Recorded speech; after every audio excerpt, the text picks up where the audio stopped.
নিলাম, এইখানে আমার হাতের উপর নিলাম। আমি এখন কিছু মিক্সিং করছি না, আমি বেশি করে কালারটা নিলাম। এই যেহেতু আমার তুলির মধ্যে মানে যতই সরু তুলি হোক একটু তো জল ধরে রাখে, যেহেতু তুলির মধ্যে জলটা আছে তো এটা আমার অলরেডি খুব, আর এটা সাথে সাথে কিন্তু বন্ধ করে রাখবে না, নষ্ট হয়ে যায়।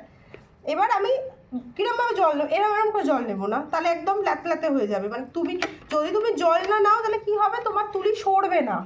আর বেশি জল নিলে কালারটা ছড়িয়ে যাবে, কপালের মধ্যেও এরকম ছড়িয়ে যাবে, ওই যে সূক্ষ্ম একটা দাগ সেটা আসবে না। তাহলে কি নেবো, আমি তুলিটা ডোবালাম, তুলিটা তুলে নিলাম, ঝেড়ে নিলাম, হয়ে গেল।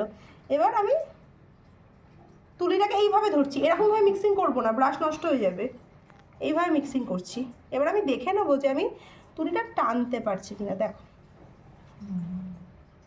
সেমভাবে এরা, এবার সেমভাবে আমরা কিছু প্যাটার্ন অফ করে দাও। এবার প্যাটার্ন